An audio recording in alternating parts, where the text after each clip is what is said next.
Hey guys, my name is Enderance, another fellow ant YouTuber, and today we're actually doing something different. We're going back to our roots, no pun intended, and bringing back the Eternal Terrarium series, so you wouldn't want to miss this jam-packed episode of this terrarium.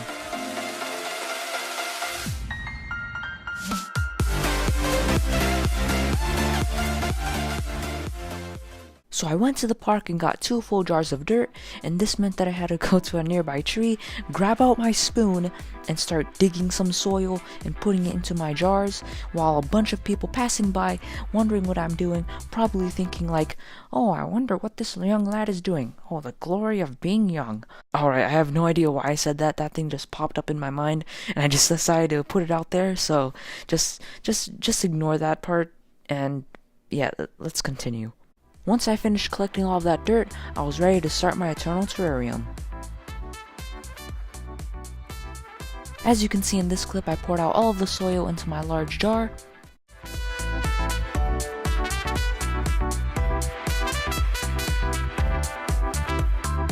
And I made a little slant formation with a Q-tip.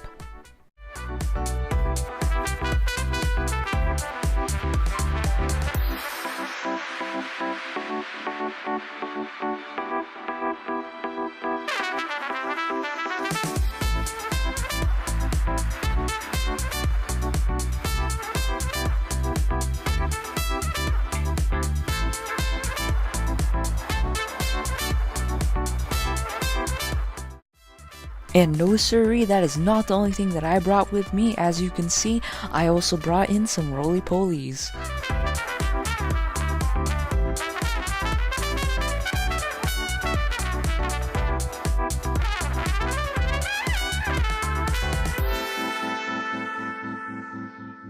I just didn't want to suddenly put them into a new terrain, so I just removed the cotton ball and left the test tube inside of the jar.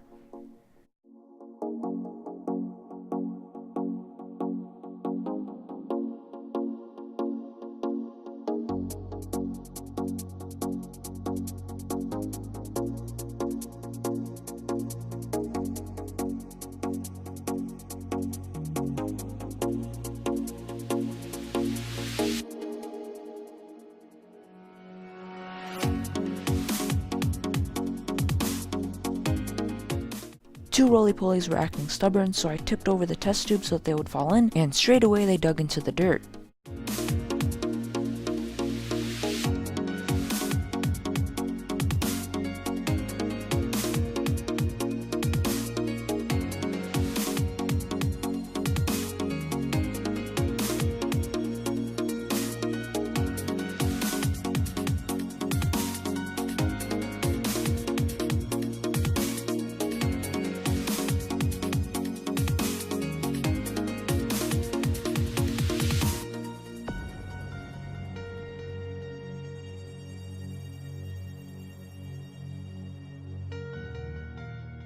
A few days later, I added in 2 twigs, some vegetables, and 2 blueberries. I also noticed that there are a lot of worm trails, and I suspect they came from the dirt that I collected.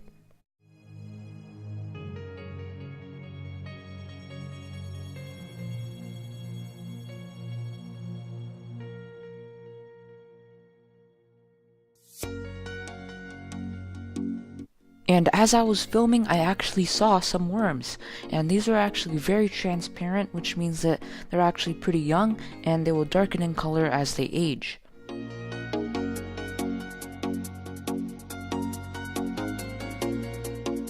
I also collected a jar of moss, and this moss looks extremely cool, and it already looks like it's an Eternal Terrarium. Also collected with the moss, I collected a species of spider known as Alocosa. They are a type of wolf spider, and it also has an egg sac, so tell me in the comments whether I should keep this spider or I should release it, because those eggs could actually turn into large wolf spiders and could probably escape. As you can see in this clip, I took out some moss and I sprayed it with water and placed them in the Eternal Terrarium.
As I was finishing up placing in all of the moss, something caught my eye and I grabbed my macro lens and I took a closer look, and to my surprise, I saw baby spiders. I'm wondering if they'll survive, but only time will tell. And no, it doesn't end there. As I put my jar away and I took one last look at it, I noticed that there was a small little white thing, and I took a closer look, and you won't believe what I saw. To my astonishment, I saw baby roly-polies. I read on the internet that roly-polies do not lay eggs. The females actually carry the eggs inside of them, and they lay them when they're ready to hatch. Now this is exciting news because out of the 5 roly-polies, one of them was female, and I just can't believe one of them actually laid a bunch of roly-polies, and that is just exciting news. I just can't believe that has happened. I also saw something very scary. It looked like a mite or a tick or something like that. When I was shining the light on it and recording it for not too long, it disappeared into the dirt, and I'm wondering if that thing is harmful or not. I just hope that it doesn't affect the population of roly-polies. So yeah guys, that's pretty much it. I'm planning on making this a weekly series, if not every 2 weeks, and I'll be making more updates on my colonies that aren't in hibernation soon, so stick around for that. And please leave a thumbs up if you've enjoyed the video, comment, share, or even subscribe if you haven't already. My name is Enderance, another fellow ant YouTuber, and this was the first update on the Large Eternal Terrarium.